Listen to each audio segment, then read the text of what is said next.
자, 이번 강좌의 가장 중요한 것은 위계관계를 갖다 중요시해야겠죠. 그래서 위계관계를 모르면 다시 1강을 다시 한번 확인해 두셔야 되는데 한번 확인해 봅시다. 꼭 1강까지 가지 않더라도. 자, 어떻게 되냐면 우리가 국가 계획이 있다 했고요. 그 밑에 광역 도시계획이 있고 그 밑에 도시군 계획이 있다 했습니다. 그러면 여기 있는 요것 중에서 우리가 지금 이 시간에 배울 것이 요것에 관한 사항이었고 그 다음 도시군 기본계획까지 배운 것입니다. 도시군 기본계획까지 배운 것이다. 이렇게 볼 수 있어요.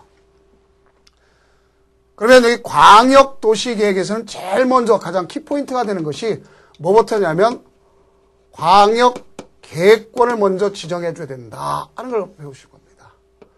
그 이 광역계획권은 누가 지정해야 될 거냐? 요거는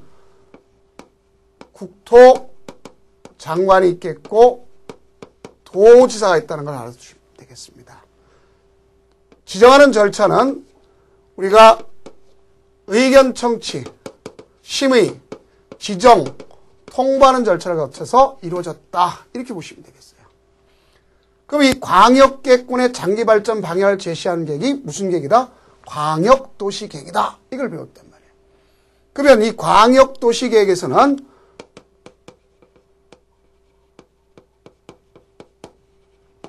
계획은 제일 먼저 가장 중요한 게 누구냐 그랬을 때 수립권자에 대한 사항입니다. 그래서 수립권자가 어떤 경우입니까? 수립한다와 할 수 있다. 이걸 꼭 정리를 해주는 거죠. 한다와 뭐다? 할 수 있다.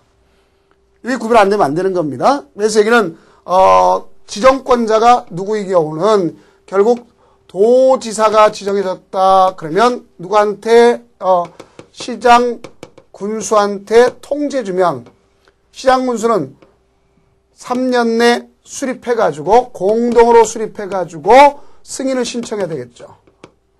승인 신청하지만 누가 직접 해본다 해서 도지사가 한다는 거 꼭 아시면 되겠고 그 다음 국토장관이 광역계획권을 갖다 지정해줬다. 그러면 시도지사한테 통제 주면 걔는 공동으로 해서 역시 3년 내 승인 신청해야 된다 그랬죠.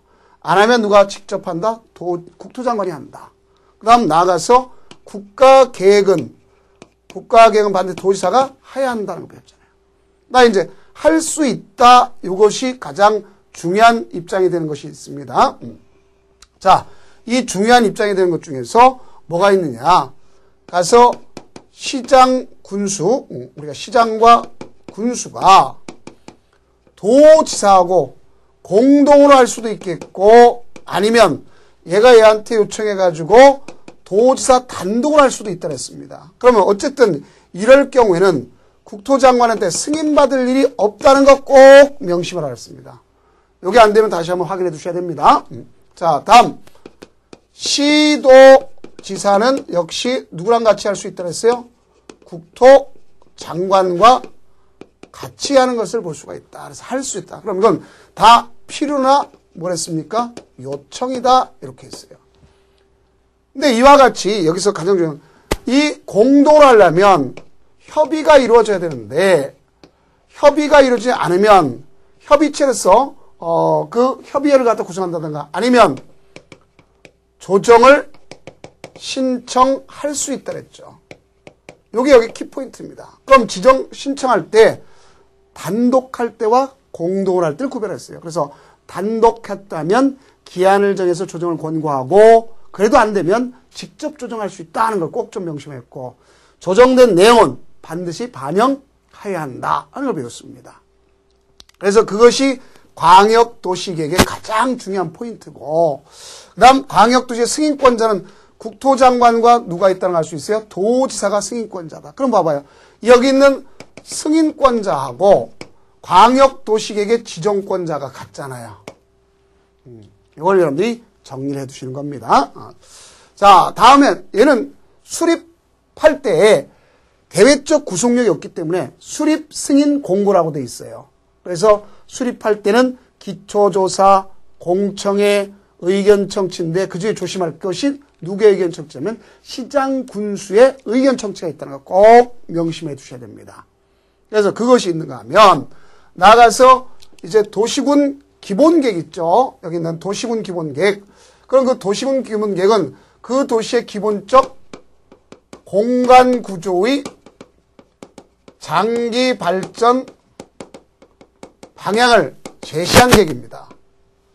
그 도시의 성격을 알 수 있는 거예요. 그래서 이거는 가장 중요한 것이 수립권자하고 수립 대상 지역이 가장 키포인트다. 이걸 꼭 아셔야 되는 겁니다. 그래서 여기에 수립권자는 오직 누구냐? 특별시장, 광역시장, 시장, 군수가 된다 하는 것을 아셔야 돼요.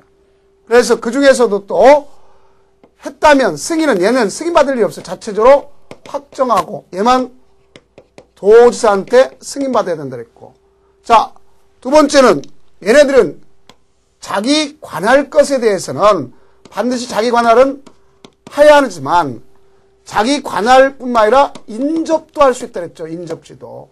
그런데 우리가 보면 자기 관할도 아니 할 수 있다. 자, 이 두 가지 꼭 좀 명심하랬죠. 두 가지가 바로 뭐라고 볼 수 있냐면 수도권 정비계획법에서 수도권에 속하지 아니하고 알겠죠?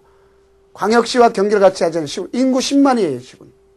관할구역 전부에 대해서 도시군 기본계획 안에 도시군 관리계획이 수립되지 아니했다면 아니할 수 있다는 거 꼭 여러분들이 알아주셔야 됩니다. 그것이 바로 여기에 가장 큰 포인트가 되는 것이다. 그걸 볼 수 있습니다.